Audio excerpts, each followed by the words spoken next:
Olá pessoal, vamos colocar o direito em discussão mais uma vez e hoje o tema da nossa conversa será o direito de férias da categoria dos professores. O que tem de tão interessante na categoria dos professores? Justamente essa categoria ela tem um período de férias muito variado e normalmente acima de 30 dias. O que ocorre? A Constituição Federal ela prevê no artigo 7º, inciso 17, a determinação que o empregador pague 1/3 a mais de férias para o funcionário. Só que esse 1/3 ele é calculado sobre qual período? Via de regra, o período de 30 dias de trabalho, porque a CLT ela prevê no seu artigo 130 que a cada 12 meses de trabalho o empregado ele adquire o direito a um período de férias, que está fixado em 30 dias. Esse período de férias, sendo um salário de R$1.000, salário base, ele vai ter R$333 de adicional, de 1/3 constitucional sobre essas férias. O que acontece com o professor? O professor ele tem vários regramentos aonde estabelece inclusive períodos diferentes de férias. Um exemplo, no Rio Grande do Sul, aqui, a Constituição Estadual, ela mais ou menos copia a nossa Constituição Federal sobre os regramentos do artigo 7º da Constituição Federal. Ela transcreve de forma bem parecida ao artigo 29 da Constituição do Estado. Até aí não tem nenhuma mudança.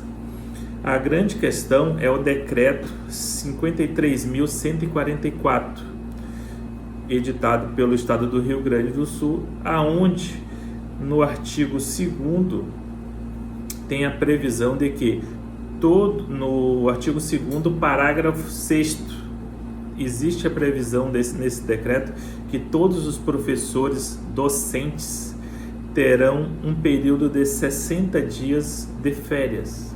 O que acontece? Via de regra, os próprios estados, municípios que têm previsão de período de férias superior a 30 dias, seguem pagando 1/3 de férias apenas sobre o período de 30 dias. Então, no caso aqui, o nosso funcionário que tenha R$1.200 de salário base, 1/3 de férias seria R$400, tá? Sendo um funcionário do Estado, esse professor ele teria que ter 1/3 de férias sobre 2 meses de salário, já que as férias que ele tem direito são 60 dias. E aí aqui a própria jurisprudência ela define bem que férias não se confunde com recesso escolar. Porque se o professor ele fica em casa devido ao recesso escolar, não quer dizer que ele tem que ter 1/3 sobre todo aquele período, que muitas vezes chega a ser 90 dias. Mas quando a lei prevê que ele tem direito a 60 dias de férias, então o texto constitucional aqui tem que ser aplicado sobre os 60 dias, ou seja, 2 meses. Então, em vez de R$400 a título de texto constitucional de férias, ele deveria ter R$800. Isso implica num aumento de remuneração muito grande. Tanto que no parágrafo 7º do artigo 2º do decreto 53.144, ele faz uma pequena diferenciação, onde diz que o professor que não é docente, ou seja, que não está dando aula, mas que trabalha na administração das escolas, por exemplo, ele terá direito não a 60 dias de férias, mas 45 dias. Logo, o texto constitucional de férias tem que ser calculado sobre os 45 dias. Isso acontece também nos municípios. E aí, pessoal que trabalha com isso, os colegas advogados, tem que atentar justamente para as leis municipais. Vamos pegar aqui um exemplo do nosso estado do Rio Grande do Sul, a Lei Municipal 3225 de 2003, que é do município de Sapiranga. Lá no município de Sapiranga, a legislação prevê um período de 45 dias de férias, no artigo 27, para os professores. Como essa previsão é de 45, é sobre os 45 dias de férias que devem incidir o texto constitucional. Já no município de Esteio, por exemplo, a previsão são de 30 dias. Mesmo o professor ficando 90 dias em casa por conta do recesso escolar no final do ano, esse período de 90 dias não incide o texto constitucional, apenas os 30 dias, que é a previsão de férias para esses professores. Logo, isso implica justamente nessa remuneração. A parte da categoria de professores que trabalham em escolas particulares, por exemplo, vai se aplicar aí a legislação da CLT. A CLT prevê apenas 30 dias, aonde o professor que trabalha na escola particular pode ter um benefício, quando esse benefício vier previsto na convenção coletiva da categoria. Então, analisando aqui a convenção coletiva da categoria dos professores do estado do Rio Grande do Sul, ela não dá nenhum privilégio nesse aspecto.